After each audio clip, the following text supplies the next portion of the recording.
तिरंगे से नफरत है, अपना झंडा प्यारा है। गांधी का कातिल अब भी जिनकी आंखों का तारा है। शर्मनाक इतिहास है जिनका अंग्रेजों से यारी का, वो अब हमको बांट रहे हैं सर्टिफिकेट गद्दारी का। वो बताएंगे कांग्रेस पार्टी को कौन देशभक्त है, कौन गद्दार है। वो बताएंगे जो अंग्रेजों के वादा माफ गवाह रहे, वो बताएंगे। छात्र राहुल गांधी जी का धन्यवाद भी अदा कर रहे हैं। राहुल गांधी जी ने पूरी संवेदनशीलता दिखाते हुए उनसे बात की। हमारा प्रतिनिधिमंडल गया, हमारा एनएसयूआई का चीफ गया, हमारा जो डिस्ट्रिक्ट प्रेसिडेंट है रांची के कुमार राजा, वो लगातार संपर्क में रहे प्रदर्शनकारियों के। और राहुल जी ने जिस दिन हल्का बल प्रयोग हुआ उस दिन उसकी निंदा की।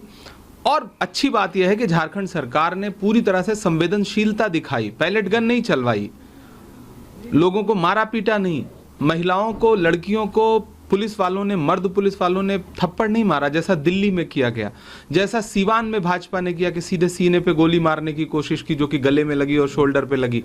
तो कुल मिलाकर के बात ये होती है संवेदनशीलता की। कर्नाटका में कुछ छात्र छिटपुट प्रदर्शन कर रहे थे। हमारे मुख्यमंत्री और हमारे गृह मंत्री प्रियांक खरगे और डीके शिवकुमार जी ने जमीन पर बैठ करके उनकी समस्याएं सुनी। बात होती है संवेदनशीलता की, जो कि भाजपा की सरकारों में बिल्कुल नहीं है और कांग्रेस की सरकारों में, कांग्रेस के नेताओं में, गठबंधन की सरकारों में है। राहुल गांधी जी ने प्रदर्शनकारियों से बुला करके मुलाकात की, पैलेट गन पीड़ितों से मुलाकात की। तो एक नेता कितना संवेदनशील है और उसकी मंशा क्या है, बहुत कुछ इस पे डिपेंड करता है। और मुझे लगता है कि प्रदर्शनकारियों की जीत हुई है। और आज तो सवाल मीडिया की तरफ से ये होना चाहिए था कि लखनऊ जैसी जगह पर छोटे छोटे बच्चे जिनको आप जेन अल्फा कह रहे हैं, वो सड़क पर उतर कह रहे हैं मुख्यमंत्री को बुलाओ। मुख्यमंत्री कहां है? सवाल तो भाजपा से पूछा जाना चाहिए। यहां तो सरकार ने पूरी संवेदनशीलता दिखाई है। दरअसल पूरी भारतीय जनता पार्टी इतनी हताशा में है, इतनी निराशा में है। जो उनका भ्रम बना था, जो गुब्बारा उन्होंने फुला करके रखा था, वो गुब्बारा फूट गया।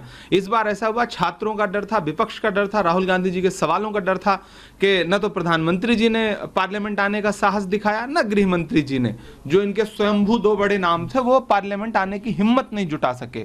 संसदीय कार्य मंत्री हो, दूसरे मंत्री हो, सदन के नेता हो राज्यसभा में, सब चरौरी मिन्नतें करते रह गए।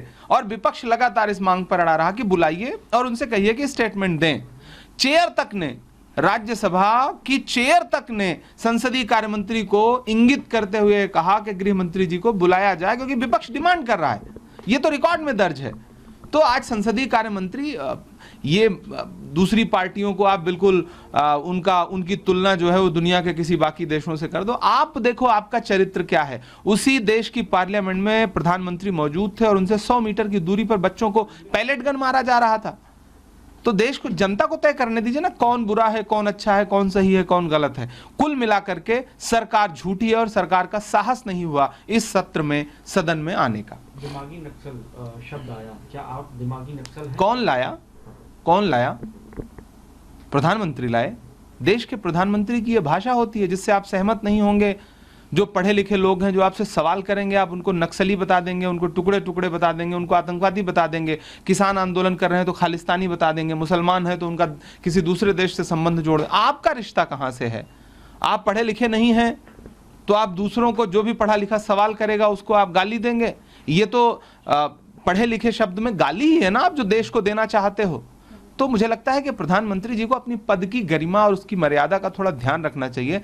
और अब भाजपा ने बोल दिया, उनके सबसे शीर्ष नेता ने बोल दिया, तो पूरी पार्टी डैमेज कंट्रोल की कोशिश में लगी हुई है। लेकिन यह डैमेज कंट्रोल नहीं होगा। आपने इस देश के साहित्यकारों को, कलमकारों को, पढ़े लिखे लोगों को, इस देश के छात्रों को दिमागी नक्सल कहने की जुर्रत की है और इसका खामियाजा इस सरकार को भुगतना पड़ेगा।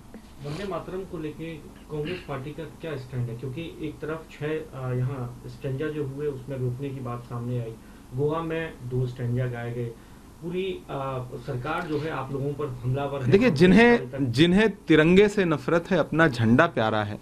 गांधी का कातिल अब भी जिनकी आंखों का तारा है। शर्मनाक इतिहास है जिनका अंग्रेजों से यारी का, वो अब हमको बांट रहे हैं सर्टिफिकेट गद्दारी का। वो बताएंगे कांग्रेस पार्टी को कौन देशभक्त है, कौन गद्दार है। वो बताएंगे जो अंग्रेजों के वादा माफ गवाह रहे, वो बताएंगे। मैं राजनीतिक व्यक्ति हूं तो बहुत ज्यादा बोलना नहीं चाहता, लेकिन कम से कम हमारे देहात में कहावत है कि सुबह तो सुबह बोले, चलनिया बोले जिसमें 72 छेद। भाजपा की चलनी में 72 छेद है। भारतीय जनता पार्टी जिस दिन इतिहास और अतीत की बात करेगी तो इतना धुंधला और इतना काला इतिहास है स्वतंत्रता आंदोलन के दौरान कि कहीं मुंह छुपाने के लायक नहीं मिलेंगे। एक भी स्वतंत्रता संग्राम सेनानी ऐसा इनके पास नहीं है जिस पर ये गर्व कर सकें। इसीलिए इनको उधार के स्वतंत्रता संग्राम सेनानी चाहिए। इन्हें कभी सरदार पटेल को चुराने की कोशिश करते हैं, कभी बाबा साहब अंबेडकर को चुराने की कोशिश करते हैं, मन में बैर रख करके कभी महात्मा गांधी को चुराने की कोशिश करते हैं, लेकिन इनके पास एक भी अपना स्वतंत्रता संग्राम सेनानी तक नहीं है। और यह ज्ञान देंगे भारत को, कांग्रेस पार्टी को, उस पार्टी को जिसके नेता 10-10, 11-11, 12-12 साल स्वतंत्रता आंदोलन की जंग लड़ते हुए अंग्रेजों की जेल में रहे। आप उस पार्टी को ज्ञान देंगे जिसके प्रधानमंत्री ने इस देश पे अपनी जान कुर्बान कर दी, एक नहीं बल्कि दो। आप उस पार्टी को ज्ञान देंगे? मुझे लगता है भारतीय जनता पार्टी राजनीति करे। मुझे पता है वो अभी बहुत परेशान है, मुझे पता है कि उनके यहाँ सांगठनिक तौर पे ठीक नहीं सब कुछ चल रहा है, मुझे पता है कि उनके यहाँ मंत्रियों के बीच में आपस में सब ठीक नहीं चल रहा है। एक धड़ा चाहता था धर्मेंद्र प्रधान इस्तीफा दें, एक धड़ा नहीं चाहता था कि धर्मेंद्र प्रधान इस्तीफा दें। जब से धर्मेंद्र प्रधान का इस्तीफा हुआ है आपस में सरफुटअव्वल चल रही है। अपने घर में देखें, वो दूसरों को ज्ञान देना बंद करें। क्या ऐतराज होना चाहिए वंदे मातरम गाने पर? मुझे लगता है कि आपका ये सवाल ही बहुत गलत है। वो कांग्रेस पार्टी जिसके अधिवेशन में दशकों से गाया जाता है, आप उस पार्टी से सवाल क्यों पूछते हैं? आपको तो पलट के भाजपा से पूछना चाहिए। उन्हें तिरंगे से प्यार है, उन्हें संविधान से प्यार है। उन्होंने आजादी के लड़ाई के दौरान वंदे मातरम क्यों नहीं गाया? राष्ट्रगान से उन्हें कितना प्यार है? एक पैमाना बनाइए और उस पैमाने और उस कसौटी पे पहले भारतीय जनता पार्टी को कसिए, उसके बाद फिर कांग्रेस का तो इतिहास भरा पड़ा है इस देशभक्ति से। पुणे में कर्फ्यू जो लगा, राहुल जी के छात्रों की गूंज कार्यक्रम होना है, पुणे में कर्फ्यू लग गया। हाँ, मैंने भी ये खबर सुनी तो मुझे बहुत हंसी आई कि वो पुणे जो बहुत शांत चल रहा था एक बार की, वहां कर्फ्यू जैसा माहौल बना दिया गया है। क्यों? क्योंकि राहुल गांधी आ रहे हैं। ये डर हमें अच्छा लगता है। ये डर जब सरकार डरती है भारतीय जनता पार्टी की, और चाहे वो इलाहाबाद में जो कार्यक्रम स्थल था छात्रों की गूंज का, वहां नाले का पानी भरना हो, या कोटा में परमिशन कैंसिल करना हो, या फिर देहरादून में एक जगह कैंसिल करके दूसरी जगह छात्रों की गूंज का परमिशन देना ताकि वो कार्यक्रम सफल ना हो सके, और उसी दिन एक बॉलीवुड की कलाकार जो गायक थी उनको बुला करके वहां प्रस्तुति दिलवाना ताकि कार्यक्रम सफल ना हो सके। ये सारे हथकंडे मैं तो भाजपा के हर मुख्यमंत्री से कहूंगा कि जिस जिस राज्य में राहुल गांधी का प्रोग्राम है, जितनी ताकत लगानी हो लगा लीजिए। आप राहुल गांधी के प्रति जो छात्रों में आकर्षण है, जो उनके प्रति सम्मान है, और जो पढ़ी लिखी बातें वो करते हैं, जो इस देश के छात्रों की आवाज राहुल गांधी उठा रहे हैं, उसको आप नहीं रोक पाएंगे। जितना आप रोकिएगा उतना ही रात के 12 बजे आपको वीडियो बना के कहना पड़ेगा, हेलो फ्रेंड्स मैं तो आपके साथ हूं। आपको यह करना पड़ेगा, आपको छात्रों की बात माननी पड़ेगी। और अभी सिर्फ छात्र आंदोलनरत हैं। आने वाले समय में इस देश में हेल्थ सेक्टर पे इतना बड़ा प्रोटेस्ट होगा कि भारतीय जनता पार्टी सांस नहीं ले पाएगी।